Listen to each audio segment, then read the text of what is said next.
Today, we are diving deep, literally, into a black hole to recreate this interstellar inspired poster design. It has got a black hole, an astronaut, a farmhouse, some 5D bookshelf weirdness, and a whole lot of Photoshop magic. Although, first things first, we need the one thing that made the movie truly iconic: love.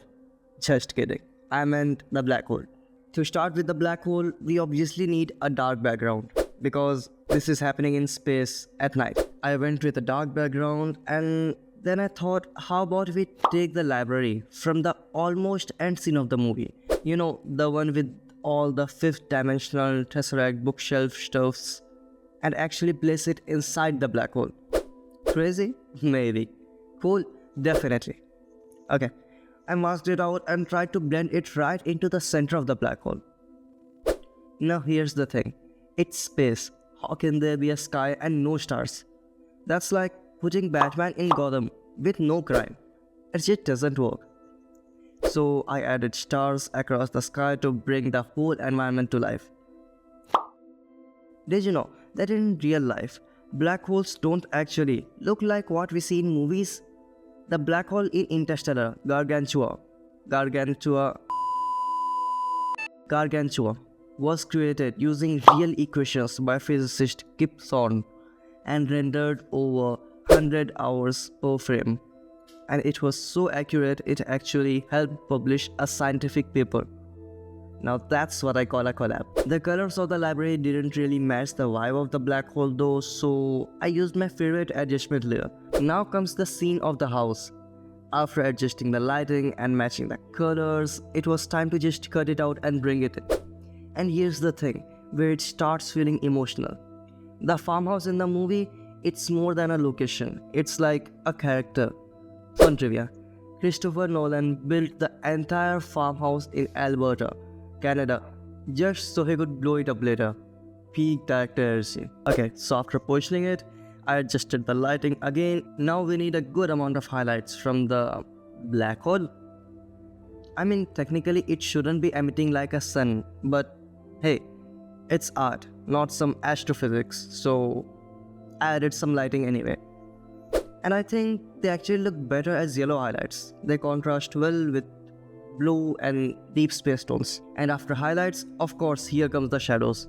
The moment you add realistic shadows, your scene goes from sticker collage to cinematic still frame. Time for astronaut now. Well, first things first, cut him out. And once he's floating in position, I got an idea. What if we make a reflection of our own in his helmet glass? I mean, it would look cool. So I grabbed this thing, I'm not even sure what it is. Probably a space station or a satellite. It looked cool, had lights, and fits in the scene just as the movie. I warped it, blurred it a bit, and set it to screen blend mode, and dropped the opacity. And suddenly, it looked like a real visor reflection. Just one of those details that adds story without a single word. Here's a spacesuit fact. Real NASA suits, they cost over $12 million each. So yeah, maybe don't Photoshop a ketchup stain on that. Then came lighting and color correction for the astronaut. Gotta make sure the shadows, colors, everything match the environment. Again, the color balance for the win. It's also about shaping light the way Nolan shaped timelines, unpredictably, but with purpose. I tried making the lower part of the poster using a mix of colors and textures, a bit of color grading, some noise and overlays, and it gave that soft, dusty base to place our scene on. After that, it was time to apply some text. I went with a font close to the original Interstellar treatment and added one of those most powerful lines of the movie. The end of the earth will not be the end of us. Chills every single time.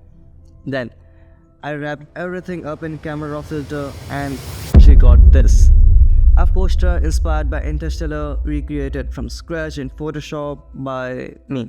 If you like this breakdown, don't forget to like, subscribe, and let me know your favorite scene from the Interstellar down in the comments.